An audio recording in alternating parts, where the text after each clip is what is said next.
Sentiment या कुछ ऐसे वेव कुछ लगा आपको? वैसे चुनाव घोषित होने के बाद मैं किसी राज्य का दौरा नहीं कर पाया हूं, क्योंकि इलेक्शन कमीशन ने कुछ मर्यादाएं रखी थी और मेरा प्रयास रहता है कि मैं मर्यादाओं का पालन करूं। लेकिन वर्चुअली मुझे बीच बीच में कार्यकर्ताओं से बातचीत करने का अवसर मिला है। चुनाव का समय हो या न हो, भारतीय जनता पार्टी संगठन में हो या सरकार में हो, हम हमेशा जनता जनार्दन की सेवा में लगे रहते हैं। और जब सरकार में होते हैं तो बहुत अधिक तीव्रता से, अधिक विस्तार से सबका साथ, सबका विकास, इस मूल मंत्र को लेकर के जी जान से जुटे रहते हैं। और मैं इस चुनाव में भी सभी राज्यों में देख रहा हूं कि भारतीय जनता पार्टी के प्रति लहर है। भारी बहुमत से भारतीय जनता पार्टी जीतेगी और भारतीय जनता पार्टी को सेवा करने का मौका इन सभी 5 राज्यों की जनता देगी। और ये भी सही है कि जिन राज्यों में हमें सेवा करने का मौका मिला है, उन्होंने हमें परखा है, हमारे काम को देखा है और उसका परिणाम होगा। पहले के ज़माने में पॉलिटिकल फील्ड में एनालिसिस करते समय एक शब्द पॉपुलर हो चुका है, एंटी इनकम्बेंसी।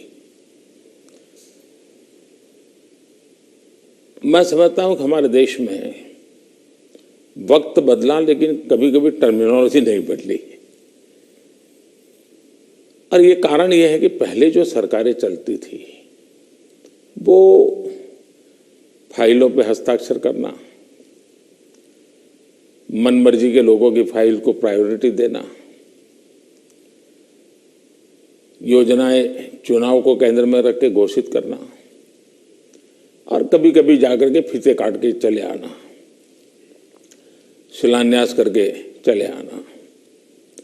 डिलीवरी के तरफ कभी योगदान उनका ध्यान नहीं रहता था। उनको लगता था घोषणा हो गई, मैंने विज्ञान भवन में दिया जलाया तो उनको लगता था काम हो गया। और जब लोगों को काम नजर नहीं आता है और घोषणाएं बार बार सुनने को मिलती हैं, तब एंटी इनकम्बेंसी का जन्म होता है। लेकिन जब काम करने का प्रयास दिखता है, दिन रात की मेहनत दिखती है, आसपास में कुछ न कुछ पॉजिटिव होता हुआ दिख रहा है, तो फिर एक विश्वास बनता है कि वहाँ हो रहा है तो कल मेरे यहाँ भी होगा। गरीब को घर उसको मिल गया तो कल मुझे भी, गरीब हूँ, मेरा घर इस बार लाइन नंबर नहीं लगा लेकिन कल मुझे मिलेगा। ये विश्वास पैदा होता है। और इसके कारण भारतीय जनता पार्टी के कल्चर में जहाँ भी हमें स्थिरता के साथ काम करने का मौका मिला है, वहाँ एंटी इनकम्बेंसी नहीं, प्रो इनकम्बेंसी का माहौल होता है।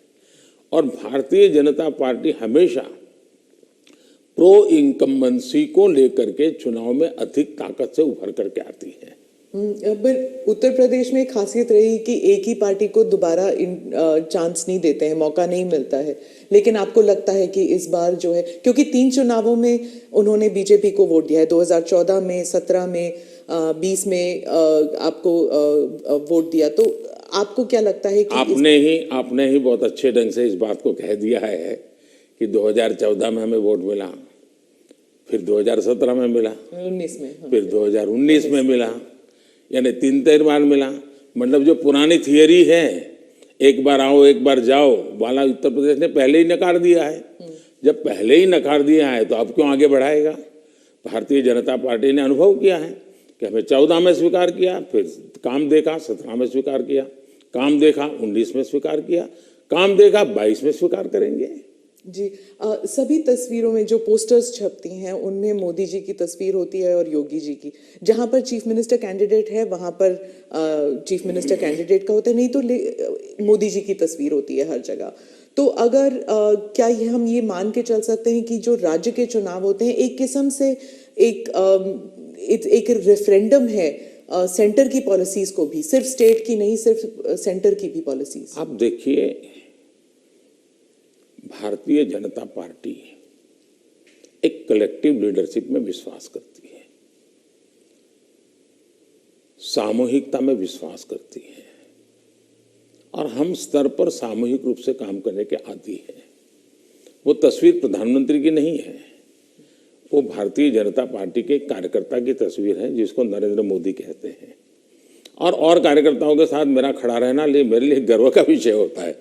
अगर मेरे साथी कार्यकर्ताओं के बीच में मेरी भी फोटो होती है तो मैं भी उन कार्यकर्ताओं जैसा लगता हूँ। मुझे लगता है हाँ, मैं भी उन्हीं के बराबर हूँ, मैं किसी से ऊपर नहीं हूँ, किसी से आगे नहीं हूँ। तो मेरे लिए तो उस फोटो का मतलब इतना ही होता है। और देश की जनता भी ऐसे, ये जो फैशन हो गई है कि हर चुनाव या ना फलाने का, हर चुनाव ढीकने का, मैं समझता हूँ ये चुनाव हमारे कार्य का है, हमारे आचार विचार का है, हमारी नीतियों का है और सबसे ज़्यादा हमारी नीयत का है। और मैं मानता हूँ देश उसको समर्थन कर रहा है। तो अगर पार्टी जीतती है इलेक्शन में तो बीजेपी कहती है ये मोदी की जीत है, तो अगर हारती है तो क्या आप इसको एक कभी कभी पर्सनल भी लेते हैं कि, और क्या मंथन चलता है पार्टी में आप बाकी लीडर्स के साथ बैठ के कि गलती कहाँ पे हुई और कहाँ पे हमको रोल बैक करना चाहिए या गलतियां सही करनी चाहिए? आपने बहुत सही सवाल पूछा है। भारतीय जनता पार्टी, हम चुनाव हार करके ही जीतने लगे हैं। हमने बहुत पराजय देखे हैं, जमानतें जब्त होती देखी है। मैं तो तब राजनीति में नहीं था, लेकिन एक बार मैंने देखा कि चुनाव में ये जनसंघ था, उस समय शायद दीपक निशान था उनका, और कहीं मिठाई बांट रहे थे। तो हमने सुना ये मिठाई क्यों बांट रहे, तो सब हार गए। तो बताया साहब हमारे 3 लोगों की जमानत बच गई है इसलिए हम मिठाई बांट रहे हैं। उस जमाने से हम लोग गुजरे हुए लोग हैं और इसलिए जय और पराजय दोनों हमने देखा है। हम जब विजयी होते हैं तो हमारी कोशिश ये है कि हम ज्यादा से ज्यादा जमीन से जुड़े, जमीन के साथ जितना गहरा नाता बनता जाए हम बनाए। हम जब चुनाव जीतते हैं तो हम लोगों के दिल जीतने के काम में कभी कमी नहीं आने देते। हमारे लिए हर पल, हर दिन, हर योजना, हर काम जनता जनार्दन के दिलों को जीतना, और दिल तब जीते जाता है जब उनको समाधान होता है, संतोष होता है। तो हम हमारी शक्ति उसी में लगाते हैं और हम बहुत कॉन्शियसली प्रयास करते हैं कि जीत हमारे सर पे न चढ़ जाए, हमारे दिमाग में वो सवार न हो जाए, और इसलिए हम धरती पर रहते हैं। जहाँ तक पराजय का सवाल है, हम पराजय में भी आशा को खोजते रहते हैं। हम निराशा में डूब करके इसने किया, उसने किया, इसको वो ये करो, डिकना करो, फलाना करो, इस चक्कर में नहीं पड़ते। हम सोचते हैं कि सामने वाले की रणनीति क्या थी, उसके तौर तरीके क्या थे, वो लोगों को गुमराह करने में क्यों सफल हुआ, हमारी बात को हम कैसे पहुंचाएंगे। हम औरों का भी अभ्यास करते हैं, हमारा भी अभ्यास करते हैं, हम स्थितियों का भी अभ्यास करते हैं, हम उस प्रकार के योजनाओं का भी अभ्यास करते हैं और फिर हम आगे की रणनीति बनाते हैं। हम हर चुनाव से सीखते हैं, चुनाव जय का हो या चुनाव पराजय का हो। हमारे लिए चुनाव एक प्रकार से ओपन यूनिवर्सिटी है जिसमें हम नए रिक्रूटमेंट के लिए अवसर भी मिलता है और अपने आप को तराशने का भी अवसर मिलता है। तो हम चुनाव को एक प्रकार से हमारा एजुकेशन का पीरियड मानते हैं। आप योजनाओं की बात कर रहे थे। अखिलेश जी कहते हैं कि उत्तर प्रदेश में कोई योजनाएं आपकी नहीं थी, माने नहीं बीजेपी की नहीं थी, वो उनकी अपनी योजनाएं हैं। आप अपना अमली जामा पहनाते हैं और आप अपनी उपलब्धि बताते हैं उसे। मुझे बहुत आनंद होता है जब ये सुनता हूं तो योगी जी की इतनी मेहनत और इतनी सफल योजना, उसको साकार करना और उसको कभी कोई एनकैश करने के लिए इधर उधर की बातें करता है, तो मैं उसमें से एक अर्थ ये निकालता हूं कि योगी जी की ये योजना इतनी अद्भुत है, असंभव को उन्होंने संभव करके दिया है, तभी जाकर के विरोधी भी उसको कैश करने के लिए मैदान में उतर पड़े हैं। वरना विरोधी विरोध करता, कैश करने के लिए मैदान में उतरा है, मतलब योजना अच्छी है, योजना सफल है और सफल तरीके से समय सीमा में उसको पूरा किया है। और एक प्रकार से मैं इसको योगी जी की क्रेडिट मानता हूं। दूसरा विषय है, हमारे देश में एक कल्चर चला कि राजनेता और सरकारों का काम क्या, हर चीज पे हाथ डाल देना, बोलते रहना ये करेंगे वो करेंगे ये करेंगे वो करेंगे, कभी इसके में, और कोई चीज दुनिया में उन्होंने छोड़ी नहीं है। कोई नेता मिल जाएगा वो कहेगा हम चंद्र पर मानवी भेजने वाले हैं, कोई नेता मिल जाएगा उसने कभी कहा होगा कि हम चंद्र पर व्यवस्थाएं खड़ी करने वाले हैं, और 100 साल के बाद भी, 50 साल बाद, 30 साल भी कोई कर देगा तो वो कहेंगे हाँ देखो हमने उस समय कहा था। तो ऐसे लोग तो बहुत मिल जाएंगे। आपने क्राइम फ्री उत्तर प्रदेश का जिक्र किया है अपने भाषणों में, पार्लियामेंट में भी आप कर रहे थे।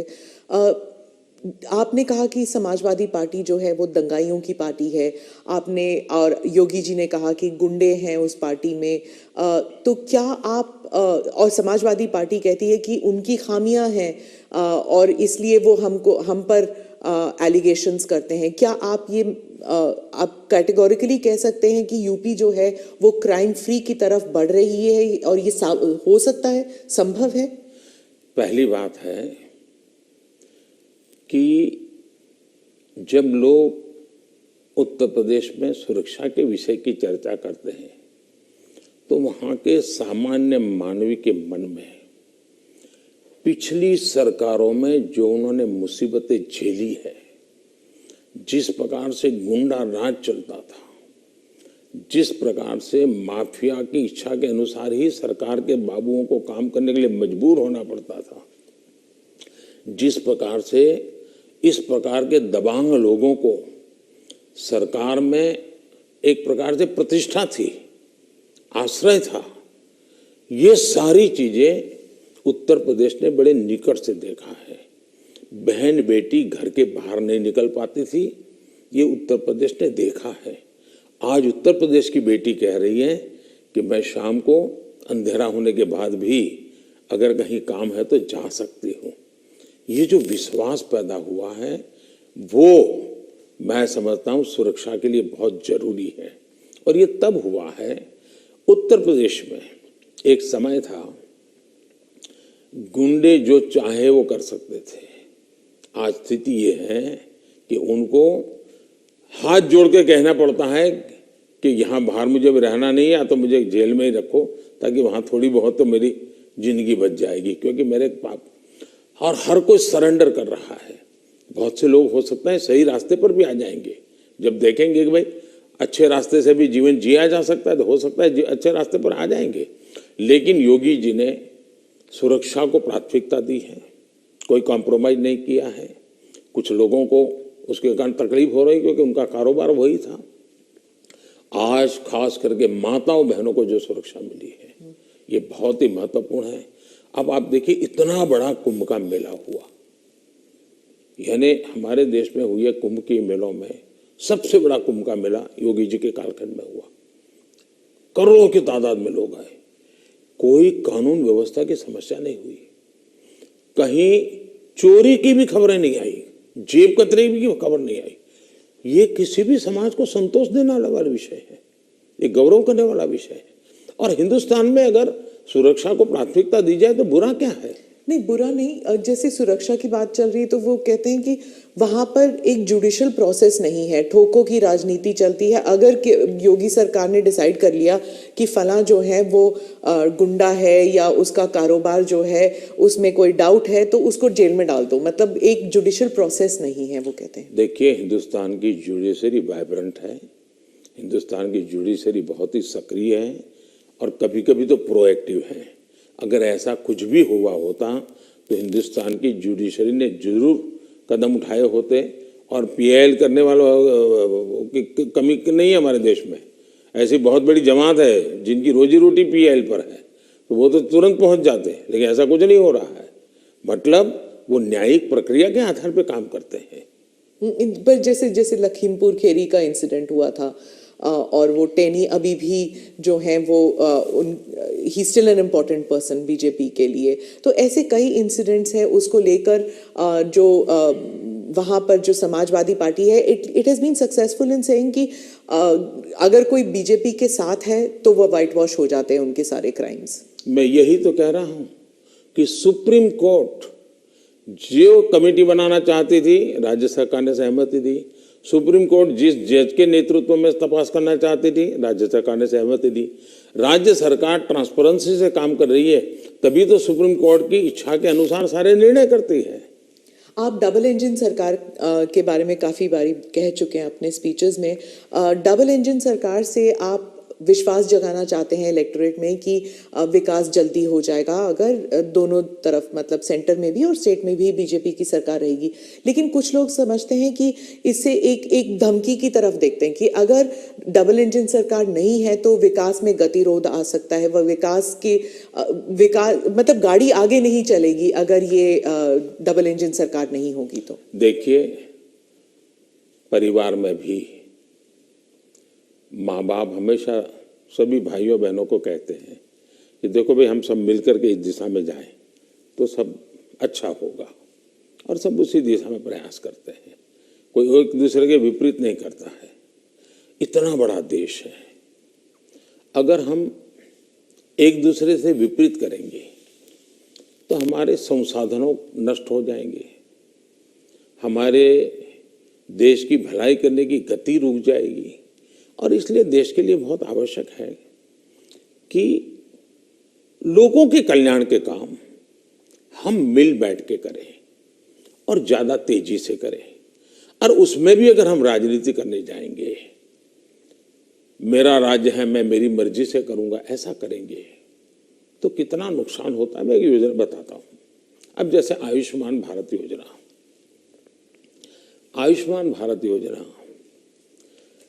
गरीब जो बीमारी में है उसको 5 लाख रुपए तक बीमारी में स्वस्थ होने के लिए सहायता करता है। भारत सरकार करती है, पैसे भारत सरकार दे रही है। राज्यों को तो लेना है, देना कुछ नहीं है। कुछ राज्यों में अपनी अपनी योजनाएं हैं, हमें कोई इससे इतराज भी नहीं है। हम नहीं कहते कि योजना बंद करो, लेकिन इससे फायदा ये होता है कि मान लीजिए उत्तर प्रदेश का कोई नागरिक है और केरल गया हुआ है और वहां उसको कुछ हो गया, तो ये योजना ऐसी है कि केरल में भी उसको ट्रीटमेंट मिलेगी। उसको उत्तर प्रदेश में ही बीमार होगा तो लाभ होगा, ऐसा नहीं, केरल में भी। इसका मतलब कि आयुष्मान भारत योजना से जोड़ना, मतलब दोनों इंजन जुड़ जाएंगे तो गरीबों को लाभ होगा नहीं होगा। लेकिन कुछ राज्य ऐसे हैं जिनको लगता है नहीं, हम आयुष्मान भारत से नहीं जोड़ेंगे। दिल्ली में क्या ऐसी सरकार है? अब दिल्ली का नागरिक हिंदुस्तान के किसी कोने में जाएगा और वहां कुछ हुआ तो उसको वो लाभ नहीं मिलेगा। अब क्या कारण है कि इसका विरोध किया जा रहा है? उसी प्रकार से हमने one nation one ration card क्यों किया कि भाई कोई भी मजदूर हिंदुस्तान के किसी भी कोने में जाएगा, एक ही राशन कार्ड होगा। अगर वो महाराष्ट्र में है तो भी उसको फेयर प्राइस शॉप से उसको अनाज मिल जाएगा।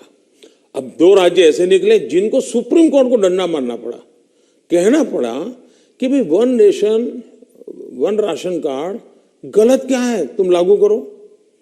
अब इसलिए हम कहते हैं कि डबल इंजन की सरकार होती है तो गरीबों को सबसे ज्यादा लाभ होता है।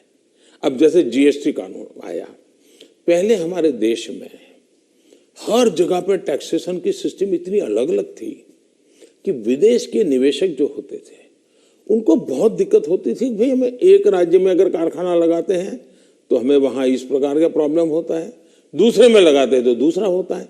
अब जीएसटी होने के कारण उनको भी सहूलत हो गई। तो हम जो ये कह रहे हैं कि भाई डबल इंजन की सरकार, हम ऐसी व्यवस्थाएं करें, अपनी विविधता को बनाए रखना है, भारत की विविधता ही उसकी ताकत है, लेकिन व्यवस्थाओं को भी बनाए रखना है। और इसलिए हम कहते हैं कि जब डबल इंजन लगता है तो ताकत बहुत बढ़ जाती है, हमारी शक्ति वेस्ट नहीं होती है। हमें इसका उपयोग सिर्फ और सिर्फ देश का कल्याण, गरीबों का कल्याण, देश के युवाओं का भला, इतना ही हमारा अर्थ है। आप विविधता की रिस्पेक्ट के बारे में बात करते हैं, लेकिन राहुल गांधी और सिर्फ राहुल गांधी नहीं, स्टालिन, केसीआर, महबूबा, ममता सब कहते हैं कि आपकी पार्टी जो है उस विविधता को रिस्पेक्ट नहीं करती, इसलिए चाहे बंगाल हो या आंध्रा, तमिलनाडु, केरला और कश्मीर, इन सभी राज्यों में बीजेपी कहीं घुस भी नहीं सकती है, सरकार बना नहीं सकती है, क्योंकि एक सेंट्रिस्ट, एक स्ट्रांग व्यू पॉइंट वाली पार्टी है जो रीजनल एस्पिरेशंस को नहीं समझती। पहली बात ऐसी है कि भारतीय जनता पार्टी एक ऐसी पार्टी है जिसका ये मत है कि देश के विकास के लिए हमें रीजनल एस्पिरेशंस को एड्रेस करना ही चाहिए। और देश में मैं पहला मुख्यमंत्री हूं जो इतने लंबे समय तक राज्य का मुख्यमंत्री रह करके आया हूं, और इसलिए राज्य के एस्पिरेशंस क्या होते हैं, राज्य की आवश्यकताएं क्या होती हैं, इसका मुझे भली भांति समझ है।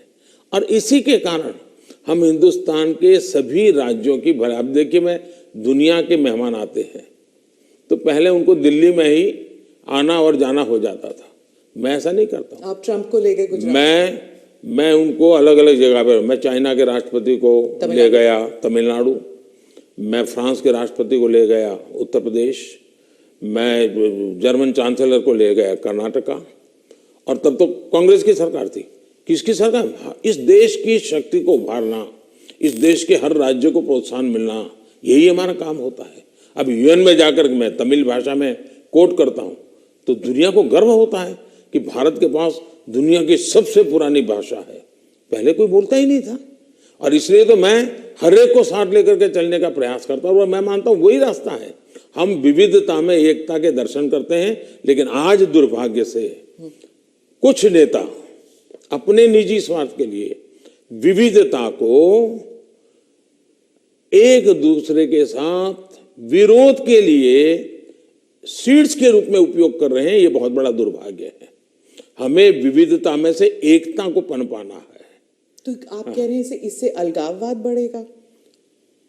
पिछले 50 साल का अनुभव यही है, उन्होंने यही किया है, हर चीज पे देश को बांटो, राज करो, और उसी में से अलगाव पैदा होता है। लेकिन भारत का चरित्र ये नहीं है, भारत के नागरिकों का चरित्र ये नहीं है। आप इसको एक do you see it as a threat कि अगर इसे अभी नहीं रोका जाएगा तो सेपरेटिस्ट एलिमेंट्स आ जाते हैं कि जैसे अगर कश्मीर का अलग बात है, नॉर्थ ईस्ट की बात अलग है, लेकिन अगर आप द्रविड़ मूवमेंट को देख लेंगे या कहीं और राज्य में देख लेंगे, अगर रीजनल एस्पिरेशंस को बढ़ाया जाता है तो क्या एक यूनिटी फैक्टर में कोई देखिए दरार पड़ सकता है? मैं बताता हूँ काम करने का तरीका कैसे होता है। हमारा ये मत है सामाजिक न्याय। भारत जैसे देश में इतनी विविधता भरा समाज व्यवस्था, और अगर सामाजिक न्याय के सिद्धांत में हम थोड़ा सा भी ऊंचे नीचे करेंगे तो हमारे देश को बहुत नुकसान होगा। इसलिए समाज का छोटे से छोटे तबके के व्यक्ति को भी विकास में पूरा सहयोग मिलना चाहिए और विकास के लिए अवसर मिलना चाहिए। जैसे समाज के अंदर सामाजिक न्याय की आवश्यकता है, वैसे ही राष्ट्र में भी कोई एक इलाका बहुत आगे बढ़ जाए और कोई इलाका पीछे रह जाए तो कभी भी देश का भला नहीं होगा।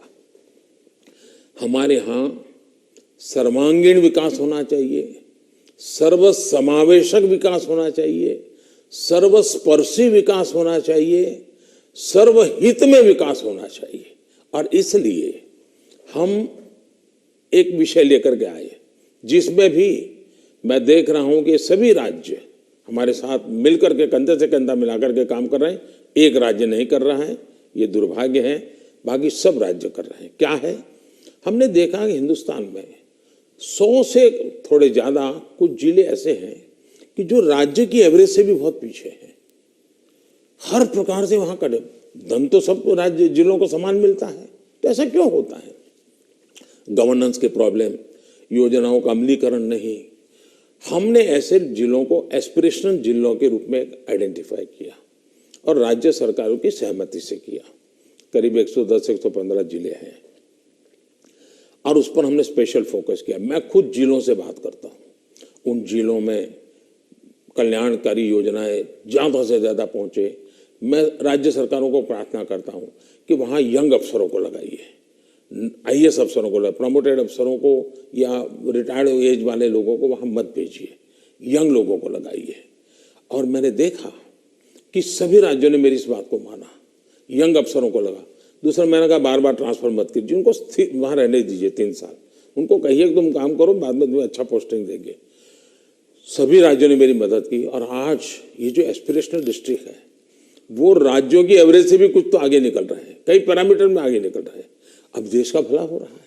तो मेरा फेडरलिज्म में छोटी से छोटी इकाई का भी भला हो। अब जैसे ऑप्टिकल फाइबर नेटवर्क हिंदुस्तान के हर गांव में जाना चाहिए। हम लगे हैं, पैसे लगा रहे हैं, पूरी ताकत लगा रहे हैं। क्यों? हमें तो पूरे देश को ऊपर लाना है। यही तो रीजनल एस्पिरेशंस को एड्रेस करने का हमारा तरीका है। ये बात चलती है कि ये मोदी दी एडमिनिस्ट्रेटर है। अब अगर आप मोदी द पॉलिटिशियन के बारे में बात करूं तो जो पोलराइजेशन हमारे सोसाइटी में है वो हर इलेक्शन में उभर कर आती है, जाति के नाम पर हो या धर्म के नाम पर हो। कोई ना कोई किस्सा जरूर हो जाता है इलेक्शन से पहले। तो मोदी दी एडमिनिस्ट्रेटर आपने बता दिया आपने क्या क्या किया है, मोदी द पॉलिटिशियन नहीं कर पाया है अभी तक। पहली बात है कि भारतीय जनता पार्टी, उसका मंत्र है सबका साथ, सबका विकास, सबका विश्वास और सबका प्रयास। हमने हमारे इन सिद्धांतों को कभी बदला नहीं है। आपने मेरे मुंह से सैकड़ों बार इसको सुना होगा और मैं तो देख रहा हूं इन दिनों दुनिया के देश भी मेरे इस वाक्य का अपनी भाषा में ट्रांसलेशन करके सुनाते हैं कि मोदी इन सिद्धांतों पे काम करते हैं। और इसलिए हम मानते हैं कि सबका साथ, यही हमारा मंत्र रहा, हम करते हैं। समाज व्यवस्था तो है ही है, इसको तो कोई नकार नहीं सकता है। लेकिन हैरानी तब होती है जब मैं देख रहा हूं मीडिया में हम समाज को कोई दबा कुचला वर्ग हो, उसकी चिंता हमको करनी चाहिए, क्यों नहीं करनी चाहिए। लेकिन हम कहेंगे भाई इस समाज में अगर पंथ के आधार पर देखें तो इस संप्रदाय में इस प्रकार की जाति व्यवस्था का वर्णन करेंगे और इस समाज में हम कभी नहीं करेंगे। क्या वहाँ भी समाज के और वर्गों में जातियाँ नहीं हैं, ऊंच नीच नहीं है, वहाँ पर बैकवर्ड नहीं। अब जैसे मेरे यहाँ गुजरात में मुस्लिम संप्रदाय में मैं समझता हूँ कि 70 जातियाँ ऐसी हैं जो ओबीसी हैं और मेरे गुजरात में जब मैं था उनको ओबीसी की कैटेगरी में बेनिफिट मिलता था। लेकिन कभी मैं मीडिया में नहीं देख रहा हूं कि भाई वहां कितने ओबीसी को टिकट मिला, वहां कितने पिछड़ों को टिकट मिला, कुछ नहीं। तो ये इस प्रकार की राजनीति कौन करते हैं जी? क्या इसे बाहर आना चाहिए कि नहीं आना चाहिए? हम टिकट देंगे तो भी जाति के आधार पर बंटवारा शुरू कर देते हैं, इसी भाषा में वर्णन करते हैं। किस जाति का कितना वोट मिलेगा ये भी कह रहे हैं। हम ये सारी भाषा को बदलना चाहिए और इसलिए सबका साथ सबका विकास, हम उसी मंत्र को लेकर के चलना चाहते हैं ताकि हमारा मत है कि देश की एकता देश को आगे ले जाने के लिए बहुत आवश्यक है। पर जो अल्पसंख्यक हैं वो दरार में गिर जाते हैं, वो जो फिशर्स होते हैं उनमें गिर जाते हैं। जो वो आपने तो कई सारे उदाहरण दे दिए जहां पर वो जैसे आपने कहा कि कार्ड यहाँ पर भी इस्तेमाल हो सकता है, वहां पर भी इस्तेमाल हो सकता है, बहुत सारी योजनाएं हैं। लेकिन जब ऐसे पोलराइजेशन की जो किस्से हो जाते हैं तब क्या होता है, मीडिया में भी आ जाता है, और जब मीडिया में आता है minorities are not safe in India, international media में भी आ जाता है। जो पूंजी निवेश करना चाहता है बाहर बैठ के, वो सोचता है यहाँ पॉलिटिकल अनरेस्ट है, मैं क्यों यहाँ पर पैसे लगाऊं। तो एक आज विश्व में भारत ने अपनी एक अच्छी पहचान भी बनाई है, और वो मीडिया की ताकत से भी आगे निकल गई है। अब जहां तक मीडिया का सवाल है, वो क्यों ऐसा करते हैं, किसके कारण करते हैं, किसके लिए करते हैं, किसके कहने से करते हैं, किसके दबाव में करते हैं, ऐसे विषयों पर मेरा टिप्पणी करना उचित नहीं है। लेकिन मेरा इतनी समझ जरूर है कि मीडिया वर्ल्ड में भी एक बहुत बड़ा कंपटीशन है। उनको भी टिकने के लिए, अपने व्यापारिक हितों के लिए भी बहुत जिद्दोजहद करनी पड़ रही है। वो भी एक एलिमेंट है मीडिया की, कुछ मजबूरियां भी हैं उनकी। इस सब के बावजूद भी हमारी बात दुनिया में पहुंची है, इन्हीं लोगों के माध्यम से पहुंची है, क्योंकि अच्छे लोग भी हैं, नहीं ऐसा नहीं है। जहां तक विदेश का मीडिया का कुछ सवाल है, दुनिया में मैंने देखा है कि कोई ही देश होगा, रेयर एक्सेप्शन, मैं भारत की बात नहीं कर रहा हूं, मैं बाहर की बात कर रहा हूं, कि जहां का मीडिया अपने देश के हितों के खिलाफ कुछ करता हो। कभी नहीं करते।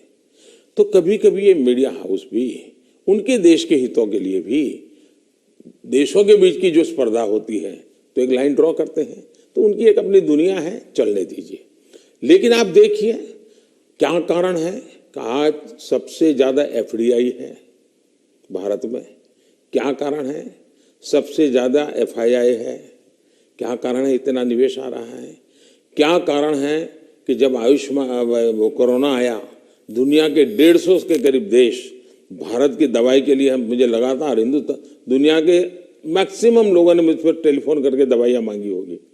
तो भारत की प्रतिष्ठा है तभी तो कर रहे हैं। और इसलिए ये जो हम 24 घंटे हेडलाइन के भरोसे राजनीति करते हैं, उनकी मजबूरियां होगी। मैं तो दुनिया के लोगों के सामने सत्य लेकर के जाता हूं, सच्चाई पहुंचा के रहता हूं, और दुनिया को भारत की तरफ आकर्षित कर रहा हूं। और पीएलआई इसके अभी हम लाए, कितना बड़ा रिस्पांस मिल रहा है जी, कितना समर्थन मिल रहा है।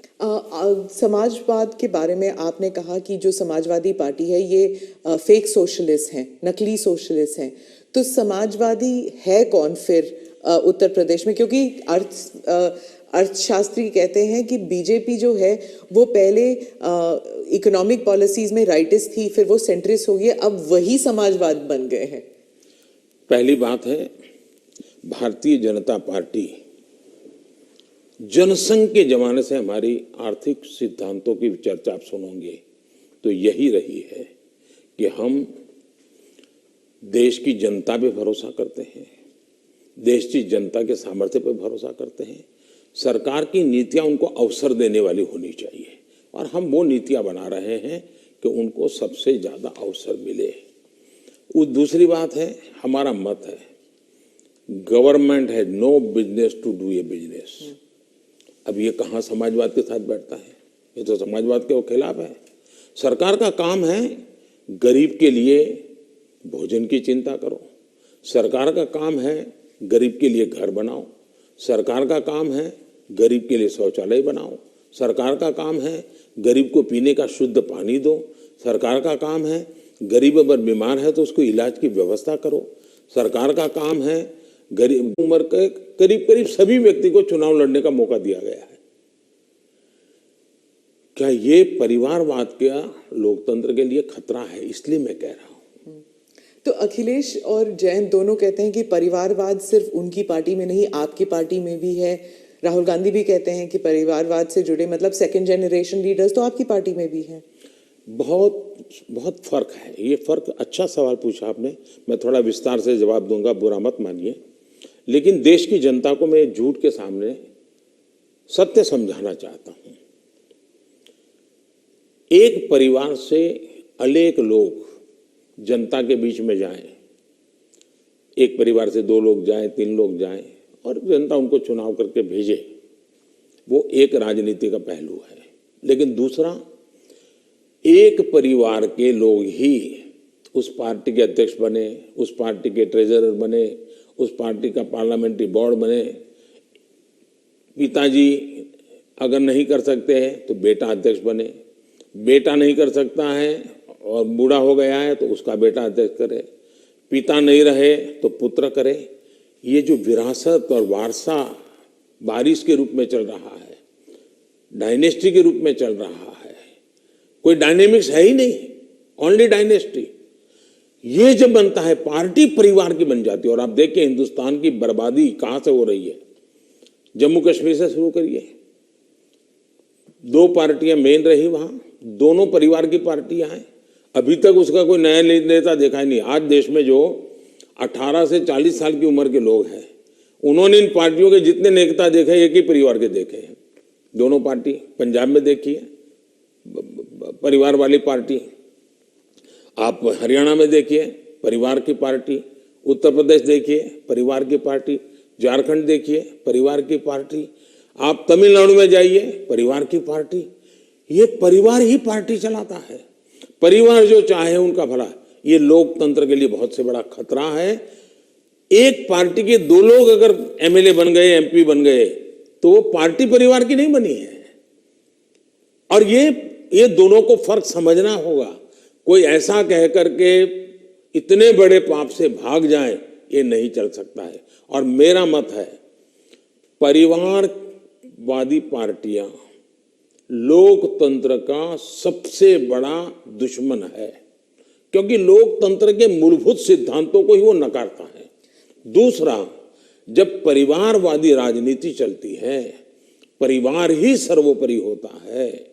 परिवार को बचाओ, पार्टी बचे या न बचे, परिवार को बचाओ, देश बचे या न बचे, ये जब होता है तब सबसे पहले कैजुअलिटी कौन सी होती है? परिवारवादी राजनीति में कैजुअलिटी कौन सी होती है? बेटा जैसा भी होगा लेकिन वही अगला अध्यक्ष बनेगा। तब सबसे बड़ी कैजुअलिटी टैलेंट की होती है। और सार्वजनिक जीवन में जितनी ज्यादा अधिक टैलेंट आए बहुत जरूरी है। इसलिए राजनीतिक दलों का लोकतांत्रिकरण ये बहुत आवश्यक है। परिवारवादी पार्टियां नए अच्छे नौजवानों को राजनीति से आने से रोकते हैं। मान लीजिए कोई नौजवान है जिसको भारतीय जनता पार्टी में नहीं जाना है, लेकिन बाकी कहीं पर उसको जगह ही नहीं है, कहां जाएगा? क्योंकि बाकी में तो है भाई, उसके परिवार का मैं नहीं हूं तो थोड़े दिन तो मेरा उपयोग होगा, बाद में मुझे फेंक देंगे। मैं उनके काम आऊंगा तब तो चलूंगा, लेकिन मैं राज्य की भलाई के लिए काम करूंगा तो मैं नहीं चलूंगा। सब नौजवान डर रहे हैं सार्वजनिक जीवन में आने से। भारतीय जनता पार्टी को आ रहे हैं तो लोगों को लगता है कि भारतीय जनता पार्टी क्यों बढ़ रही है, क्योंकि लोकतांत्रिक तरीके से चल रही है। तो आप जब परिवार के बारे में बात करते हैं, स्पेशली पॉलिटिकल पार्टीज के जो पॉलिटिकल फैमिलीज हैं, तो कांग्रेस कह रही है जान के आपने जवाहरलाल नेहरू के स्पीचेस के बारे में, दोनों सदनों में जो आपने स्पीच दिए, राज्यसभा में, लोकसभा में, वहां पर आपने नेहरू जी के स्पीचेस पर बहुत तवज्जो दी और यही दिखाने के लिए कि नेहरू जी ने भी ऐसे काम किए हैं जिसके लिए आप उन्हें क्रिटिसाइज कर रहे थे। तो राहुल गांधी ने देर रात को मीडिया से बात करते हुए कहा कि I don't need a certificate from Modi ji about my great grandfather. तो अब ये फिर अब पूरा परिवार के ऊपर बन गया है कंट्रोवर्सी। हालांकि आपने जो एग्जांपल्स दिए थे वो परिवार के ऊपर नहीं था। पहली बात है, मैंने किसी के पिताजी के कुछ नहीं कहा है, मैंने किसी के दादाजी के लिए कुछ नहीं कहा है, नहीं मैंने किसी नाना जी के लिए कहा है, नहीं मैंने किसी की माता जी के लिए कुछ कहा है। मैंने देश के प्रधानमंत्री ने क्या कहा वो कहा है। और सरकार एक कंटिन्यूटी होती है, और इसलिए एक प्रधानमंत्री के ये विचार थे तब क्या स्थिति थी, आज के प्रधानमंत्री के ये विचार है क्या स्थिति है, और देश का ये हक बनता है। अब दूसरा, बार बार हमें कहा जाता है आप नेहरू जी का नाम लेते नहीं, आप नेहरू जी का नाम, अब हम लेते हैं तो भी मुश्किल हो रहा है। मुझे समझ नहीं आ रहा है कि इतना डर किस बात का है। प्रधानमंत्री जी, 2014 से आप कांग्रेस मुक्त भारत की बात करते हैं। अब वो 60 से कम सीटें हैं कांग्रेस पार्टी की, और उत्तर प्रदेश में तो नंबर 4 पर है। तो आप इतना वक्त क्यों लगा रहे थे अपने स्पीच में कांग्रेस के ऊपर? पहली बात है कि देश की जो आज हालत है उसमें सबसे जिम्मेवार कोई मुख्य धारा है तो कांग्रेस की धारा है। इस देश को जितने प्रधानमंत्री मिले ना, उसमें से अटल जी को और मुझे छोड़ करके सारे प्रधानमंत्री कांग्रेस कुल के ही थे। इसके कारण देश में एक कांग्रेस की कार्यशैली ही राजनीति में एक प्रकार से मुख्य धारा बन गई। अब जब कांग्रेस की कार्यशैली, कांग्रेस की विचारधारा, कांग्रेस के पसंद नापसंद के आधार क्या है? संप्रदायवाद है, जातिवाद है, भाषावाद है, प्रांतवाद है, भाई भतीजावाद है, भ्रष्टाचार है। अगर यही इस राजनीति में मुख्य धारा में रहेगा तो देश का कितना बड़ा नुकसान होगा। और इसलिए मैं हमेशा कहता हूं कि हमें, और जब मैं कांग्रेस मुक्त भारत कहता हूं तब कांग्रेस की संख्या से मेरा लेना देना नहीं है। अब जैसे हम कम्युनिस्ट पार्टियों की आलोचना करते हैं, अब सत्ता में नहीं है, वो कहीं नजर नहीं आता, एक केरल में कोने में बैठे हैं, फिर भी वो विचारधारा खतरनाक है। उसी प्रकार से कांग्रेस ने जो राजनीति में की चरित्र की मुख्य धारा बनाई हुई है वो देश को तबाह कर रही है। अगर अच्छी कार्यशैली होती है, अच्छे तौर तरीके होते तो देश आज से पहले बहुत आगे निकल चुका होता। बहुत रुका हुआ, ठहरा हुआ, जनता ने कुछ कर लिया तो कर लिया, ये हुआ है। उत्तर प्रदेश पे ही वापस आती हूँ। वहां पर जो ऑप्टिक्स की बात कर रही हूँ, जो पहले चरण में जो चुनाव होने वाले हैं, ऑप्टिक्स में ऐसे लग रहा है जैसे दो युवा नेता हैं, अखिलेश और जयंत, और दूसरी तरफ बहुत ही पावरफुल योगी जी और मोदी जी, जो सरकारी मशीनरी का दुरुपयोग कर रही है, कह रहे हैं, और उनके साथ है ईडी, उनके साथ है जुडिशरी, उनके साथ है मीडिया। तो एक अनइवन प्लेइंग ग्राउंड है। आप क्या कहेंगे इस बारे में? पहली बात है कि ये दो लड़कों वाला खेल तो हमने पहले भी देखा था, और इतना अहंकार था कि उन्होंने गुजरात के दो गधे ये शब्द प्रयोग किया था, और उत्तर प्रदेश की जनता ने उनको हिसाब दिखा दिया। और एक बार तो दो लड़के भी थे और एक बुआ जी भी उनके साथ थी, फिर भी उनके हाल नहीं बना। क्योंकि उत्तर प्रदेश इस प्रकार के जोड़ से, अगर किसी को 25 साल पर मताधिकार मिलता है, मान लो 25 साल पर चुनाव लड़ने का हक मिलता है, मान लीजिए, मताधिकार तो 18 साल में मिल जाता है, लेकिन 25 साल पर उसको चुनाव लो। लेकिन कोई पिताजी ऐसा कहे कि देखो मेरा ये बेटा है वो 10 साल का है, ये बेटा है 15 साल का, दोनों 25 के हो गए, उनको चुनाव लड़ने दो, तो कोई लड़ने देगा क्या? तो इस प्रकार की मेलजोल से चलता है क्या? नहीं, पर जो उनका आरोप है कि लेवल प्लेइंग फील्ड नहीं है, क्योंकि बीजेपी सरकारी मशीनरी और इदारों का इस्तेमाल करती है, ईडी का, और टैक्स रेड्स होते हैं कैंडिडेट्स पर, उनके रिश्तेदारों पर। आप क्या कहेंगे? हिंदुस्तान में भ्रष्टाचार ये दिमक की तरह देश को परेशान कर रहा है कि नहीं कर रहा है? ऐसे लोगों के खिलाफ हर जनता ने हर बार आवाज उठाई कि नहीं उठाई है? अगर मैं कुछ न करूं तो जनता मुझे माफ करेगी क्या? जहां से भी सरकार को जानकारी मिलेगी, सरकार ने कदम उठाना चाहिए कि नहीं उठाना चाहिए? और कदम उठाने के बाद अगर देश के खजाने में अरबों खरबों रुपये आ रहे हैं तो मेरी तारीफ होनी चाहिए। अच्छा, चुनाव के समय हिंदुस्तान में हर बार चुनाव चलता रहता है भाई, तो सरकार काम करना बंद कर दे क्या? चुनाव आप एक बार तय कर लीजिए भाई, 5 साल में एक बार ही चुनाव होगा, सब मिलकर के चुनाव लड़ेंगे, सभी राज्यों के साथ होंगे, केंद्र का साथ में होगा, सारा खर्चा भी बच जाएगा, तो फिर कभी ईडी भी नहीं दिखाई देगा, सीबीआई भी नहीं दिखाई देगा। अब क्या करे? वो तो सरकारी दफ्तर है, वो अपने अपने तरीके से काम करते हैं, वो स्वतंत्र तरीके से काम करते हैं। चुनाव बीच में आ जाता है, करेंगे क्या? वो तो अपने टाइम टेबल से चलते रहते हैं, जहां से उनको जानकारी मिलती है अपना करते हैं। सरकार का उसमें कोई रोल भी नहीं होता है। ये पहला चुनाव है किसान कानून वापस लेने के बाद चुनाव। जब आपने देश के नाम संदेश किया तो उस टाइम आपने कहा कि ये चुनाव से संबंधित डिसीजन नहीं था। आपने पूरे उस प्रक्रिया के बारे में बताया, लेकिन आपके समर्थक भी कह रहे थे that there was so much of personal capital. प्रधानमंत्री जी शायद कन्विंस नहीं कर पाए किसानों को कि ये देश हित में है, किसानों के हित में है, और उसकी वजह से आपके समर्थन भी जो है वो डिसअपॉइंट हो गए थे। तो क्या आप इसको एक व्यक्तिगत रूप में आप इसको एक हार मानते हैं? देखिए, मैं किसानों के दिल जीतने के लिए निकला हुआ इंसान हूँ। मैं छोटे किसानों का दर्द समझता हूँ और मैंने हमेशा उनके दिल जीतने का प्रयास किया है, और हिंदुस्तान भर के किसानों का मैंने दिल जीता भी है, मेरा साथ दिया है, समर्थन किया है। लेकिन मैंने कहा था, उस दिन भी कहा था टीवी में, कि मैंने किसानों की भलाई के लिए कदम उठाए, लेकिन आज देश के हित में मैं वापस कर रहा हूं। मैं समझता हूं इसको अधिक विस्तार मुझे करने की जरूरत नहीं है।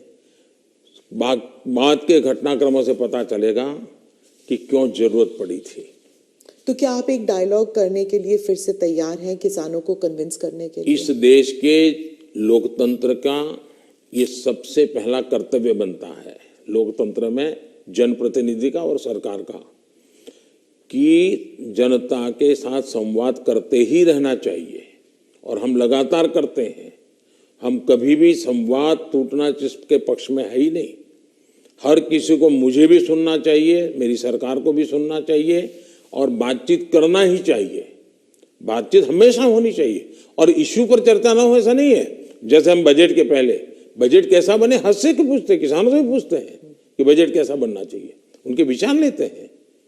ये हम तो मानते हैं कि सब कुछ ज्ञान बाबुओं के पास है और नेताओं के पास है, ऐसा हम नहीं मानते।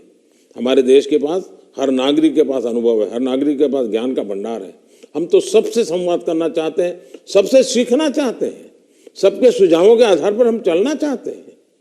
कोविड के टाइम फर्स्ट वेव और सेकंड वेव, उसके बारे में आपने अपने स्पीच में भी जिक्र किया कि उसे आपने कहा कि जो कोविड के अगेंस्ट जो हमारी लड़ाई थी वो वी वर विक्टोरियस, मतलब भारत जो है वो विक्टोरियस उभर के आया। लेकिन आपने ये भी कहा कि महाराष्ट्र की सरकार और दिल्ली की सरकार जो है वो नकारात्मक कार्य कर रही थी, लेकिन अरविंद केजरीवाल, राहुल गांधी और शिवसेना ने, तीनों ने कहा कि नहीं, ये गलत है।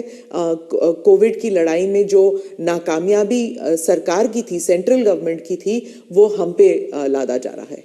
मैंने ये कहा कि कांग्रेस पार्टी, जब लॉकडाउन हुआ, WHO समेत सब लोग कहते थे कि जो जहां है वहां रहे, वो एक जगह से दूसरी जगह पे न जाए, वरना कोरोना के वो शिकार हो जाएगा, उसका जीवन को तकलीफ हो जाएगी। और उस समय कोरोना किस चाल से चलता है, उसका रूप रंग क्या है, कोई पता ही नहीं था दुनिया को। लॉकडाउन, अफरा तफरी में लॉकडाउन राज्यों ने शुरू कर दिए थे, राज्यों ने लगातार अपनी तरफ, और एक राज्य लॉकडाउन कर रहा है तो दूसरे, तो इसलिए नेशन वाइड कुछ करने की आवश्यकता बन गई थी। ये लोग भूल जाते हैं, लॉकडाउन पहले से ही राज्यों ने शुरू कर दिए थे। भारत सरकार ने तो बाद में लॉकडाउन का निर्णय करना पड़ा सबको एक साथ, उसकी स्थिति सुधारने के लिए। दूसरी बात है, मैंने कहा कांग्रेस पार्टी ने फ्री टिकट दे करके लोगों को प्रोत्साहित किया कि आप जाइए। वो टिकट तो दिया उन्हें 500,000 लोगों को, लेकिन हवा बना दी कि जाओ। अब उस समय ये न करते तो हमारे देश के श्रमिकों को 2-4, क्योंकि भय का वातावरण तो था ही था, 2-4 दिन में चीजें संभल जाती उनको पर, तो बाद में व्यवस्थाएं खड़ी हो जाती। लेकिन उल्टा किया और पूरी ताकत श्रमिकों के लिए लगानी पड़ी। तब जाकर के योगी जी को हजारों बस भेजनी पड़ी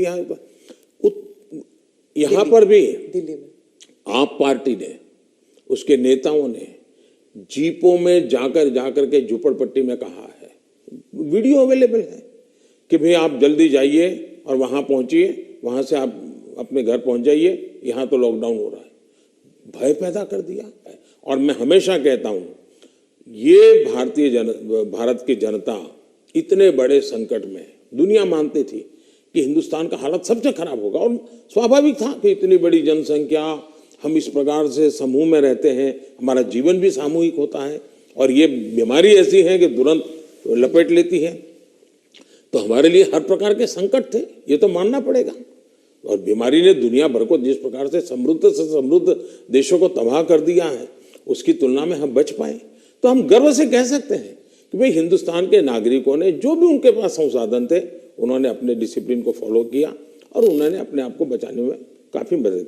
तो विजय मैंने जो भी कहा है 130 करोड़ को, लेकिन मैंने ये कभी नहीं कहा कि कोरोना खत्म हो गया।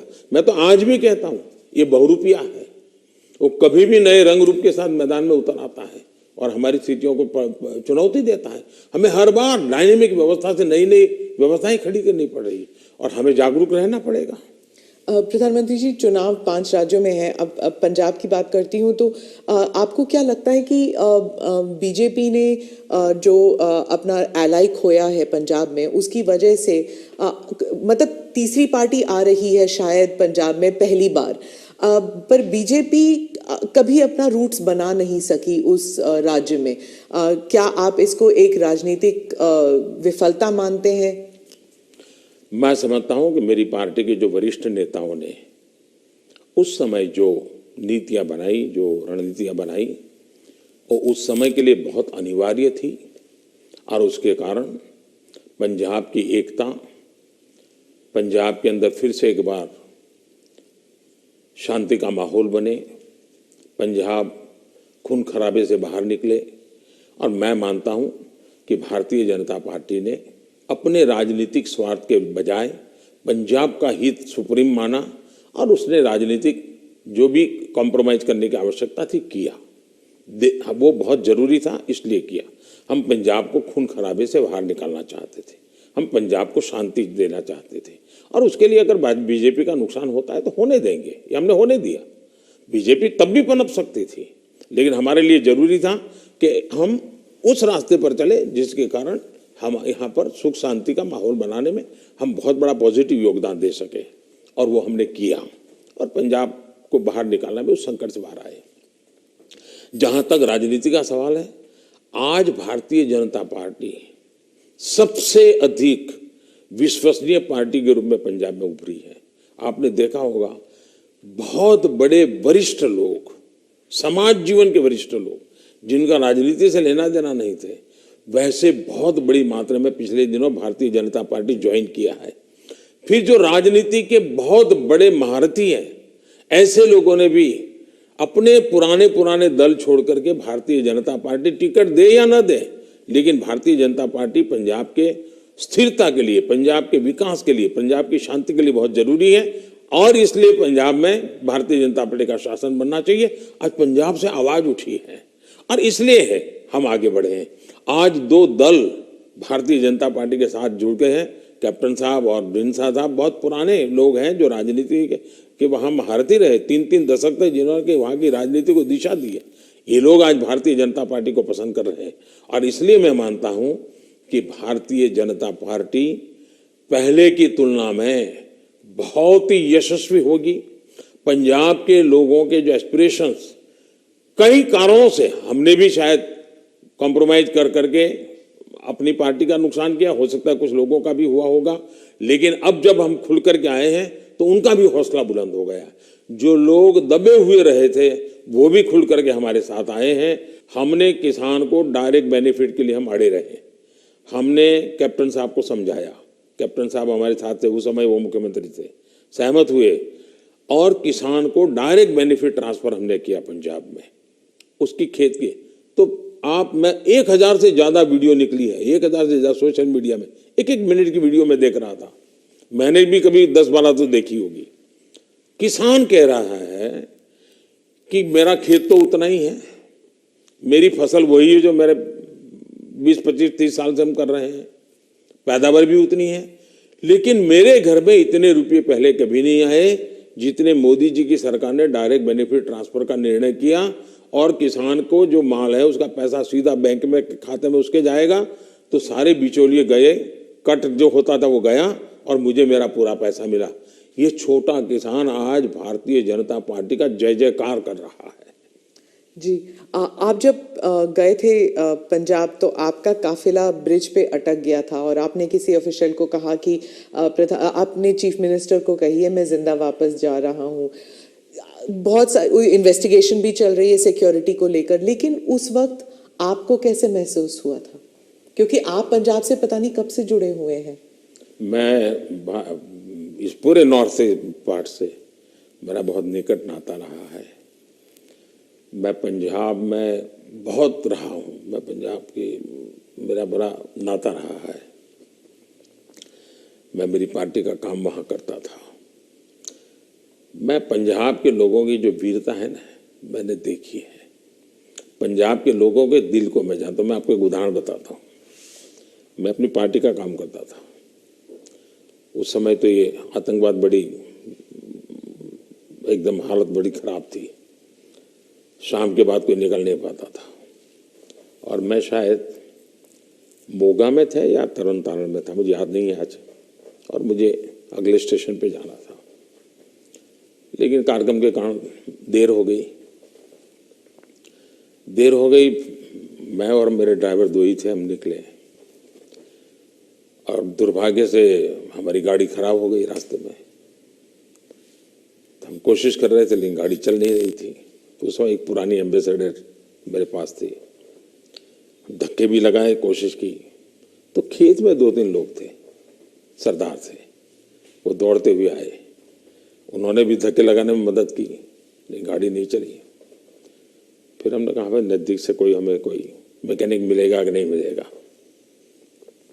तो साहब यहाँ तो अभी तो कोई मिलेगा नहीं, बहुत दूर दूर है। फिर उन्होंने मुझे कहा कि देखो भाई, तुम्हें बुरा न लगे तो एक बात करो। मैंने कहा क्या? बोले तुम गाड़ी यहाँ छोड़ दो, तुम और तुम्हारा ड्राइवर खेत में हमारे साथ चलो, हमारी वहाँ झोपड़ी है, वहीं खाना खा लो और रात को रुक जाओ। सरदार परिवार जिस प्रकार से उन्होंने मुझे संभाला, उन्होंने कहा भाई कुछ भी हो तुम सुबह जाना, अब यहीं रुक जाओ। बाद में उनको पता चला मैं तो भाजपा का कार्यकर्ता हूँ। वो कहा ठीक है भाई, तुम भाजपा के हो, कुछ भी हो, तुम आज रात मेरे यहाँ रुको। मैं हैरान हूँ जी, खेत में उन्होंने अपनी जो छोटी सी जगह होती है उसमें रखा, मेरा खान पान की व्यवस्था की, और सुबह उनका बेटा जाकर के एक मैकेनिक को ले आया, गाड़ी ठीक की। और मैंने पंजाब का ये दिल देखा है जी।